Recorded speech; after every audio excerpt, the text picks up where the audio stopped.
El procedimiento quirúrgico que hoy me voy a exponer junto con mi equipo es la apendicectomía. Mi equipo está conformado por Ávila Gómez Araceli, Bautista Gómez Claudia Nailea, Carrillo Gutiérrez Carla Daniela, Sierra Gutiérrez Alma Giselle y yo, Martínez Cruz Diego. Apendicectomía. ¿Pero qué padecimiento requiere apendicectomía? Como su nombre lo puede indicar, la apendicitis, que es la inflamación del apéndice, un tubo cerrado de tejido que se encuentra unido al intestino largo en la parte inferior derecha del abdomen. La inflamación puede ocurrir cuando el apéndice se infecta o bloquea con heces, con objetos foráneos o con un tumor. El doctor podría utilizar ultrasonido abdominal o pélvico, una TC de abdomen y pelvis, una RMN de la pelvis o una radiografía para evaluar su condición. El tratamiento más común para la apendicitis es la extirpación quirúrgica del apéndice. Si el apéndice se rompe y crea un absceso, el doctor podría recomendar un drenaje percutáneo del absceso para extraer el líquido infectado del cuerpo del paciente. Un síntoma temprano de la apendicitis es el dolor, por lo general en el centro del abdomen, pero en algunas ocasiones este dolor se puede presentar en el costado derecho del abdomen. El dolor puede ser difuso al comienzo, pero se puede volver más agudo y severo. Otros síntomas que acompañan al dolor pueden ser la fiebre leve, vómitos o náuseas. Algunos individuos, en particular los niños, pierden el apetito. A medida que la condición progresa, por lo general se siente un dolor muy severo en la parte inferior derecha del abdomen. Además que pueden incluir distintos síntomas, aparte de los que ya mencioné, como hinchazón o sensibilidad del abdomen, diarrea o estreñimiento o incapacidad para eliminar el gas. La apendicitis puede ser difícil de diagnosticar porque existen otras condiciones que causan síntomas similares. No todos los que tienen apendicitis exhiben todos estos síntomas. Si una persona tiene cualquiera de estos síntomas, particularmente el dolor abdominal que empeora con el tiempo, debe de ponerse de inmediato en contacto con un médico.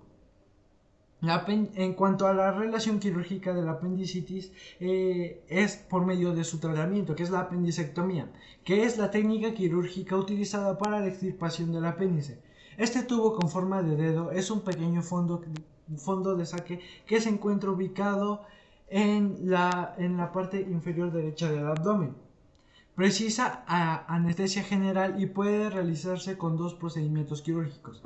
El primero de ellos se realiza mediante una incisión en el lado derecho del abdomen y posteriormente extirpación del apéndice.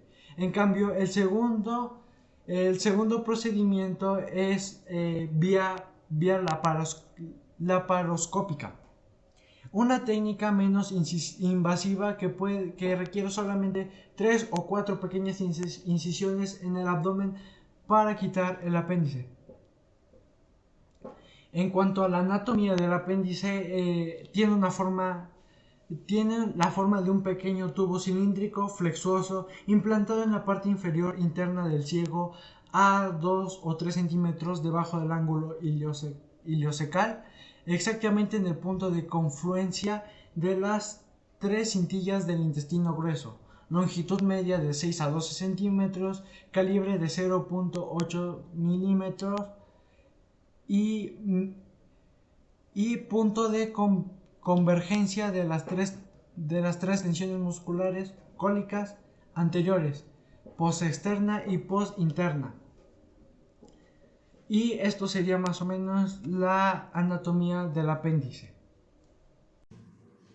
Una patología poco frecuente del apéndice es la mucocelia apendicular, la cual se caracteriza por una dilatación quística de la luz con acúmulo de material mucinoso. Esto a qué se refiere que el apéndice dilatado y está lleno de mucina. No implica una etiología específica, puede deberse a retención quística, hiperplasia mucosa, adenoma velloso, cistoadenoma o otro. Su naturaleza anatomopatológica varía según una gama de procesos, desde un apéndice obstruido inocuo que contiene mucina espesada hasta un adenoma secretor de mucina o un adenocarcinoma. En este último caso es posible la invasión a través de la pared apendicular con siembra intraperitoneal y disimación del tumor. Todas las lesiones mucosinas están asociadas a una dilatación apendicular secundaria a la secreción de la mucina. El mucocele simple se caracteriza por agrandamiento globular del apéndice por moco espesado, generalmente a consecuencia de la obstrucción por una fecalito, concentración de material fecal que puede llegar a calcificarse, o por otra causa. La distensión produce en ocasiones afrobia suficiente de las células mucosas secretoras de mucina y la secreción cesa. Suele ser asintomática. En pocas ocasiones el mucocele se rompe vertiendo moco en la cavidad peritoneal. El cistoadenoma mucino benigno es la neoplasia mucosina más común. Sustituye a la mucosa apendicular y resulta histológicamente idéntico a los tumores análogos del ovario. La dilatación luminal se asocia a perforación apendicular en el 20% de los casos, para producir colecciones localizadas de moco adheridas a la serosa del apéndice o libres dentro de la cavidad peritoneal. El moco, después del punto de vista histológico, no revela células malignas. El tratamiento quirúrgico que se utiliza para la apéndice es la apendicectomía, la cual es la extracción del apéndice. Este es el tubo con forma de dedo. Es un pequeño fondo de saco que se encuentra entre el intestino delgado y el grueso. Este tratamiento precisa anestesia general y puede realizarse con los procedimientos quirúrgicos. El primer procedimiento es en el cual se realiza mediante una incisión en el lado derecho del abdomen y posteriormente extirpando el apéndice. En cambio, en el segundo, la operación se efectúa por vía laparoscópica, una técnica menos invasiva que requiere solamente 3 o 4 pequeñas incisiones en el abdomen para quitar el apéndice. No todos los casos de apendicitis precisan de una cirugía, solamente la requieren alrededor de un 10% a 20% de las apendicitis. Como ya lo dije, la apendicectomía es una intervención quirúrgica, la cual normalmente con anestesia se debe de llevar la anestesia general y requiere el ingreso hospitalario. Si la cirugía, como lo dije anteriormente, es por vía laparoscópica, la recuperación del paciente será más rápida y las complicaciones puedan aparecer, van a ser menores. Además, al ser un problema de origen infeccioso, será necesario pautar el tratamiento antibiótico y vigilar la evaluación del paciente. Bueno, yo les voy a hablar sobre el material instrumental, que se puede clasificar de diferentes maneras. La primera es según su composición, ya sea del tipo de material, puede ser acero inoxidable, terminado de espejo, terminado donizado o terminado de ébano. También hay de titanio, pitalio y pueden ser también de otros metales o instrumentos blindados. También se clasifican según su forma, ya sean de un solo cuerpo, articulados, con cierre, con forceps o que sean de fibra. También según su función, que sean instrumental, mangos de bisturí, tijeras, un electrobisturí, bipolar, o también se pueden clasificar de otras formas como las gubias o las cizallas, o que sean de corte especializado. También hay de instrumental de separación, que pueden ser manuales o fijos, y también instrumental de aprehensión, que pueden ser fijos o móviles. también instrumental de hemóstasis, instrumental de síntesis y instrumental de drenaje. También se pueden clasificar por su uso básico, que sería, su uso básico o especial. Un ejemplo de material especializado serían unas pinzas de judo Alice, unas pinzas Carlis curvas y rectas, unas pinzas Kellys curvas y rectas, unas pinzas de Kocher también curvas y rectas, unas pinzas de disección, un separador de Farber, un separador de Debur finos, una cánula de aspiración de Yanker, una cánula de intestino o Paul, una riñonera y unas pinzas de campo o heridas. En el material circulante tenemos los tipos de compresas. Existen diferentes tipos, ya que pues depende de sus usos. Un ejemplo sería las gasas con y sin contraste y de igual dimensión, compresas con y sin contraste de igual tamaño. Las compresas que tienen contraste se llaman compresas de la paratomía y están confeccionadas con un lazo de teja de algodón que se encuentra en una esquina, y este es con el fin de que se aplique campos al lazo, impedir que quede dentro de la cavidad durante el cierre de una herida. También tenemos las torundas con contraste y sin contraste, que deben ir siempre montadas en una pinza. Las que se colocan en la mesa y en el campo estéril deben ser detectables por los rayos X. También tenemos a los instrumentos punzantes, que sería una hoja de bisturí, hojas de bisturí dentro quirúrgico, agujas quirúrgicas desechables o reutilizables y cualquier otro tipo de material punzante que en un momento determinado pueda ser incorporado al campo. Y el instrumental varía dependiendo del tipo de cirugía, pero se debe contar. Ahora les voy a hablar de lo que es una enfermera instrumentista. Lo primero es conocer de antemano la operación que se va a realizar, preparar todo el instrumental y material necesario para la operación.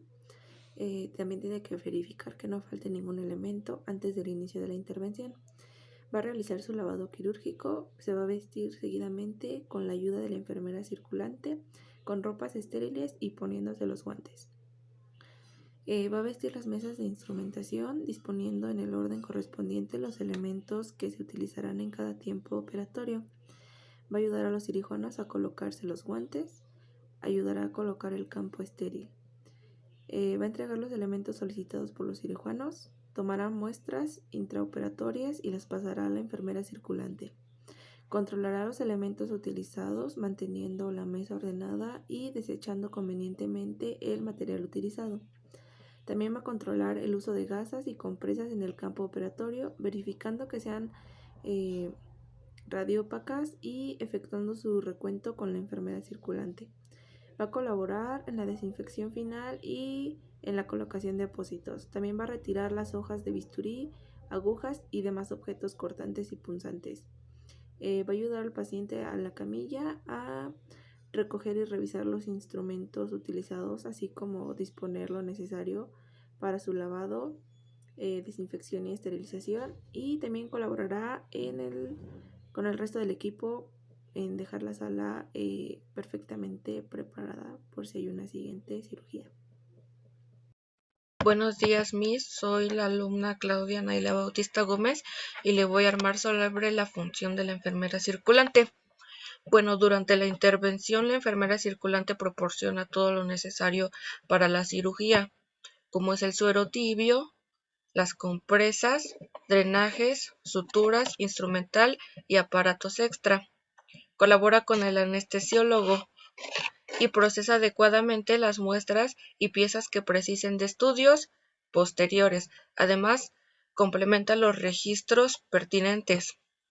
Tras la cirugía colabora con el anestesiólogo, que en el despertar del paciente y en su traslado a la unidad post-anestésica, donde se transfiere al paciente con su enfermera responsable de la unidad, informándole de todo lo referente al paciente y a la intervención.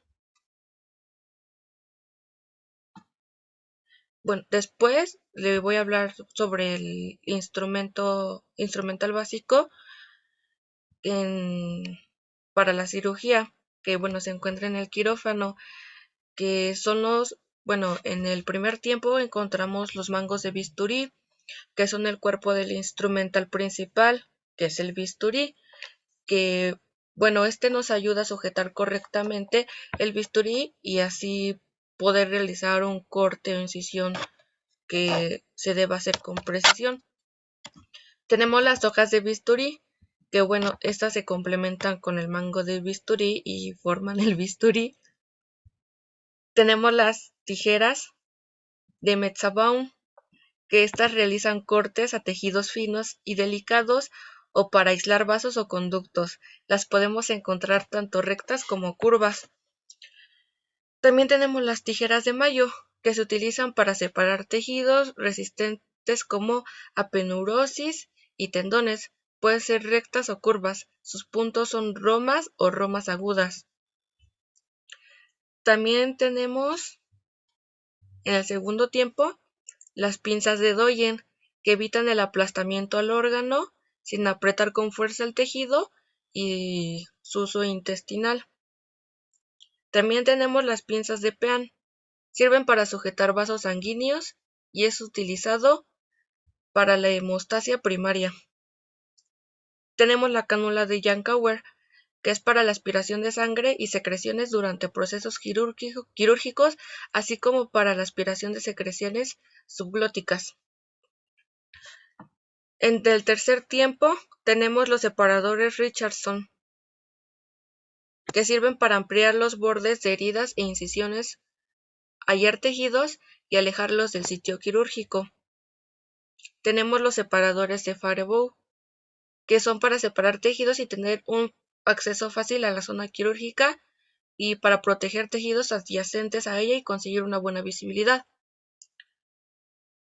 Tenemos los separadores Diver, que sirven para separar vísceras en la cavidad abdominal en posición profunda.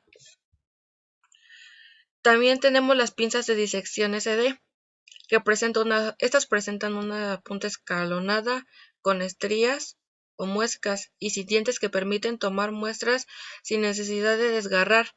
Este instrumento permite sujetar los tejidos y materiales mediante la fuerza ejercida por la presión de las ramas. También tenemos las pinzas de disección CD. Estas proporcionan un firme sostén en los tejidos duros y piel. Son muy útiles para el levantamiento de la piel. En cuarto tiempo tenemos los separadores de Finochetto, que se usan en la cirugía torácica o abdominal, que puede mantener separado el abdomen, las costillas o el esternón, permitiendo así una mejor realización de técnica quirúrgica, la mejoría del campo operatorio y la eliminación de un ayudante en la mesa de operaciones. Tenemos los separadores Lahey, que poseen 3 dientes. Se utilizan para cirugía de cuello y bocio. Tenemos las pinzas Randall, que son pinzas largas que se les clasifica de presión elástica porque no poseen cremallera. Se utilizan para sacar litiasis del conducto cístico o coledoco. Tenemos también las pinzas de Alice, que es un instrumento quirúrgico con dientes afilados que se utiliza para sujetar tejido grueso. También se utiliza para sujetar la fascia y tejidos blandos, como el tejido del seno o del intestino. Tenemos las pinzas de Krill, que se utilizan para efectuar hemostasia en diversos procedimientos quirúrgicos, es decir, para comprimir vasos sanguíneos y evitar así el sangrado. Las pinzas de Babcock, que sirven para conseguir fijación fuerte y sostenida. Suelen tener una forma de tijera como articulación central y pueden ser rectas o curvas. Se utilizan tanto para se utilizan para recoger tejidos, grasas o esponjas. A veces también para realizar hemostasia por presión. En quinto tiempo tenemos a las portaagujas.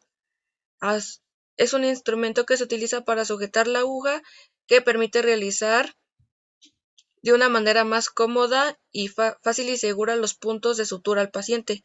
Después tenemos las suturas que se realizan para aproximar y mantener juntos los tejidos mientras se lleva a cabo el proceso de curación y para ligar vasos sanguíneos y conductos durante la cirugía.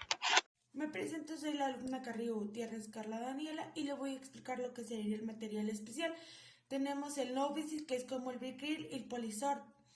Ligaduras Novisin de 2,0 para ligar mesos, Novisin de 3,0 con aguja cilíndrica para la bolsa de tabaco y Novosin de 0 o 1 con aguja cilíndrica para openeurosis y grapadoras de piel. Sería lo que entraría el material especial. También voy a explicar lo que es la función de la instrumentista, el cirujano y la enfermera circulante. La enfermera del equipo quirúrgico ayuda a la preparación del quirófano. Tiene que tener la antelación del quirófano para la anestesia y la intervención quirúrgica hacia el paciente.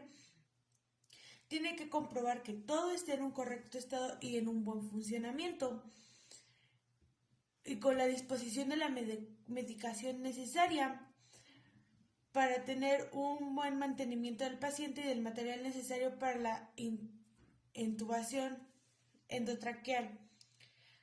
Igual para el aspirador de posibles secreciones corporales. Cuidados derivados del mantenimiento, de la anestesia en sentido estricto.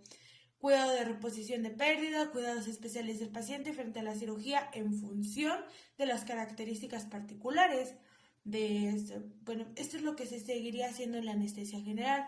Al despertar, que es la última fase, y en ella se debe revertir los efectos que se mantiene el paciente dormido. O sea, ya no tiene que sentir el cuerpo dormido. Todo es un despertar. Es el despertar del paciente después de la cirugía. También tenemos que es dependiente del respirador, de modo que se recupere el control de todas sus funciones vitales.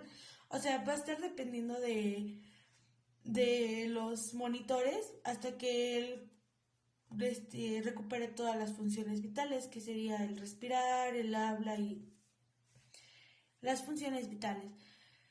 La preparación del despertar, que es el final del mantenimiento, revisión de la relajación muscular. Tenemos que hacer pruebas físicas, inicio de ventilación espontánea, despertar del paciente y extubación. Ya no lo vamos a tener entubado. Y la instrumentación y descripción de la técnica. La enfermera instrumentista se hará un lavado de manos quirúrgico según protocolo. Una vez estéril, con bata y guantes, preparará la mesa de instrumental. El cirujano incide el abdomen mediante una incisión de McBurney y el ayudante mantiene separados los bordes de la herida. La enfermera va a preparar todo esto tiene que ser un procedimiento estéril. Como lo dice, tenemos que realizar el lavado de manos de los 5 tiempos para posteriormente colocarnos los guantes y una bata. El ayudante mantiene separados los bordes de la herida, colocando un separador de Anson ocular y digitalmente. El cirujano localiza el apéndice con una pinza de Babcock, lo sujeta y expone y con un crile lo toma por la punta para evitar la posible contaminación de la herida. En el caso de que se derrame contenido intestinal durante el procedimiento, se tiene que colocar alrededor de la base una compresa. El cirujano libera el apéndice de su adherencia, separando primero del mesopondince. Realiza en este un pequeño orificio en una zona vascular mediante un corte. Este sería el procedimiento a seguir en la cirugía y continúa peligroso para una cirugía. Tenemos que ver que no haya ingerido nada, que venga en ayunas o nada por vía oral. Desde 8 a 6 horas tiene que estar en ayunas el paciente para seguir con el procedimiento. También es necesario considerar todos los estudios y pruebas que se le fueron haciendo al individuo. consentimiento informado del paciente para la cirugía, para la anestesia, y también la enfermería debe proporcionar apoyo al paciente y tratar de disminuir su estrés. Tenemos que preparar al paciente para que no tenga un estrés elevado y irlo pues mentalizando que va a ser sometido a una cirugía, también para evitar otros riesgos. La anestesia general se puede definir como el resultado controlado y irreversible de integración ordenada de diferentes técnicas y medicamentos que se tiene como objetivo producir relajación muscular y control fisiopatológico de las funciones vitales del paciente. Bueno, la anestesia general es como si durmieras. No vas a sentir el proceso, no vas a ver el proceso, nada de esto. Es para que sea el mínimo impacto físico y psíquico posible sobre el paciente. Se suele emplear denominada anestesia balanceada, que consiste en la composición de una serie de fármacos. Entre estos se consigue un efecto concreto, por ello se suele utilizar un inductor, ya sea catemina, entomidato y topenatal. Un analgésico, reminafentanilo, un hipótico de mantenimiento, cebarón y un relajante muscular, rocurino. Las principales vías de administración de anestesia general son la intravenosa o inhaladora, ya sea te la ponen por intravenosa, que es por medio de las venas, o la inhaladora, que es por medio de un respirador. El mantenimiento de la anestesia es la segunda etapa de la anestesia general. En ella se produce todo el acto quirúrgico y una continuación de la inducción. También en el quirófano tenemos que tener lo que sería la mesa de instrumental. En la mesa de instrumental la mesa del quirófano, tenemos que colocarlo en posición de cúbito supino para que el paciente varía posición de transcurso de la intervención. Bomba de perfusión, equipo de calentador de fluidos intravenosos, menta de calor para las extremidades inferiores o superiores y un aspirador para la cirugía y la unidad electroquirúrgica. También tenemos que preparar lo que sería el equipamiento textil estéril necesario para vestir el campo y el equipo quirúrgico durante el procedimiento quirúrgico. ¿Qué serían los guantes estériles, los manguitos y delantales, las cajas de instrumental de apendicitis, directores de luz, compresas con contraste radio opaco y torundas? Lo que sería también el bisturí eléctrico, hojas de bisturí y ligaduras, suturas de diversos materiales y tamaños. A la llegada al quirófano del paciente, tenemos que prepararlo. Para esto, la enfermera circulante tiene que comprobar que la anestesia sea adecuada para la identidad del paciente y revisa la información del historial clínico. Siempre tenemos que revisar la información del historial clínico, poniendo en especial atención en los antecedentes de interés y en las alergias para evitar algunos problemas. Se verifica también que el paciente no lleve consigo joyas o objetos metálicos, no portar gafas, prótesis dentales, móviles ni lentes de contacto.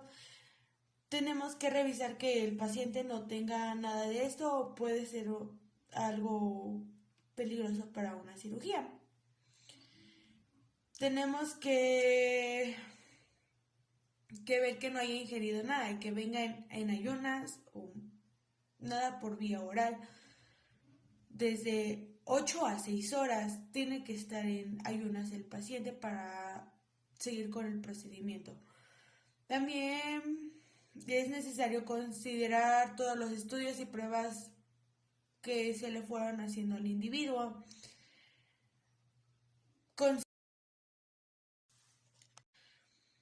Este sería el procedimiento a seguir en la cirugía. Y continúa de sección ligando doblemente los vasos hasta liberar completamente el apéndice. Posteriormente clampa cuidadosamente el apéndice con una pinza de krill por la base y lo liga con material de sutura del número 0. Seguidamente el ayudante sujeta el apéndice mientras el cirujano realiza una sutura en jareta de la base cuadralmente de la ligadura. A continuación, amputa el apéndice con bisturí frío. El ayudante empuja contra el ciego el muño para invaginarlo, mientras el cirujano cierra la jareta. La instrumentista entrega las pinzas sin manipular a la enfermera circulante para ser analizada posteriormente. Esto se llevará a los laboratorios. Circulación. Si no hay enfermera de anestesia en quirófano, la enfermera circulante es la que colaboraría con el anestesiólogo durante el proceso, siempre y cuando no esté la enfermera de anestesia. Una vez el paciente está anestesiado, si la unidad de hospitalización no ha realizado el restaurado de la zona quirúrgica, hemitórax inferior y abdomen, lo efectúa la enfermera circulante y a continuación coloca la placa neutral del bisturí eléctrico en la zona del cuádriceps o el gemelo, la zona comprendida desde la mamila hasta el tercio superior de las extremidades. Todo esto siempre y cuando no haya alguien más en la sala. Una vez montado el campo quirúrgico, conecta la unidad electroquirúrgica a los terminales de la placa neutral y bisturí ajustada a la intensidad. Conecta la terminal del aspirador y pone en funcionamiento. Además, enciende las lámparas de campo para que pueda iniciarse la cirugía con el anestesiólogo de su consentimiento. Durante la intervención, la enfermera circulante proporcionará todo lo necesario para la cirugía: suero tibio, compresas y aparatos extra, material especial, todo lo que necesiten. Colaborará con el anestesiólogo, administrando medicación en la extracción de analítica y perfusión de soluciones intravenosas, transfusiones y etc. Y procesar adecuadamente las muestras y piezas de predicen de estudios posteriores. Además, cumplimiento de los registros pertinentes. Tras la cirugía colaborará con el anestesiólogo en el despertar del paciente. Lo que decíamos, tiene que revisar que el paciente ya esté anteriormente. Esto se llevará a los laboratorios. Circulación. Si no hay enfermera de anestesia en quirófano, la enfermera circulante es la que colaboraría con el anestesiólogo durante el proceso, siempre y cuando no esté la enfermera de anestesia. Una vez el paciente está anestesiado, si la unidad de hospitalización no ha realizado el restaurado de la zona quirúrgica, hemitórax inferior y abdomen, lo efectúa la enfermera circulante y a continuación coloca la placa neutral del bisturí eléctrico en la zona del cuádriceps o el gemelo, la zona comprendida desde la mamila hasta el tercio superior de las extremidades. Todo esto siempre y cuando no haya alguien más en la sala. Una vez montado el campo quirúrgico, conecta la unidad electroquirúrgica a los terminales de la placa neutral y bisturí ajustada a la intensidad. Conecta la terminal del aspirador y pone en funcionamiento. Además, enciende las lámparas de campo para que pueda iniciarse la cirugía con el anestesiólogo de su consentimiento. Durante la intervención, la enfermera circulante proporcionará todo lo necesario para la cirugía: suero tibio, compresas y aparatos extra, material especial, todo lo que necesiten. Colaborará con el anestesiólogo, administrando medicación en la extracción de analítica y perfusión de soluciones intravenosas, transfusiones y etc. Y procesar adecuadamente las muestras y piezas de predicen de estudios posteriores. Además, cumplimiento de los registros pertinentes. Tras la cirugía colaborará con el anestesiólogo en el despertar del paciente. Lo que decíamos, tiene que que revisar que el paciente ya esté haciendo las funciones vitales. Y en el traslado a la unidad de recuperación postatesnésica, donde transfieren a los pacientes a la enfermera responsable del mismo en la unidad, informándole de todo lo referente al paciente y la intervención.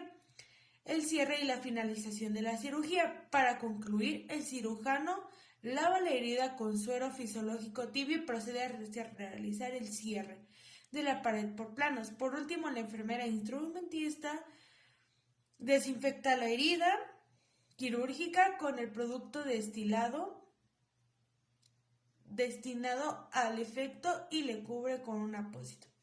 Y después otra enfermera se encargará de los cuidados necesarios del paciente para que la herida no se infecte.